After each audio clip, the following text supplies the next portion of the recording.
सूज इथं कशी आली आहे, हे सगळं असं रेड रेड झालं आहे, सगळी स्किन निघते आहे.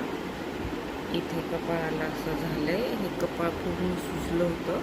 ह्या डोळ्याची पण सूज तुम्ही बघू शकता किती आली आहे. ह्या डोळ्याला कमी आहे, पण या डोळ्याला जास्त आहे.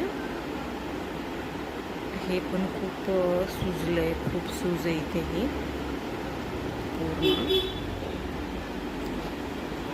इथे पूर्ण असे कातडे निघलेत, सगळे असे थोडं काळपट होऊन इथेही तसंच झालं आहे थोडंसं. आय होप तुम्हाला दिसत असेल, पण चेहऱ्यावर तर खूप सूज आली आहे.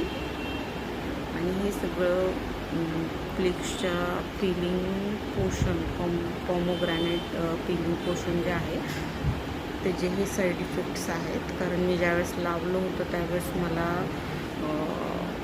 ज्या भागामध्ये सूज आहे त्या भागामध्ये खूप इचिंग झाली, भयंकर इचिंग झाली. पूर्ण ही अशी सूज वगैरे आली. आय थिंक आज 3 ते 4 दिवस झाले असतील. ही सूज आता हळूहळू कमी होती आहे.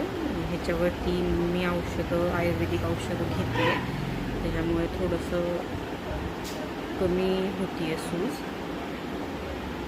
नाहीतरी ह्याच्यापेक्षा खूप जास्त सूज आली होती. स्टार्टिंगला चेहरा माझा ओळखू येत नव्हता, तरी पण ह्या भागाला अजून सूज आहेच आहे, ती काय अजून कमी नाही आहे झालेली.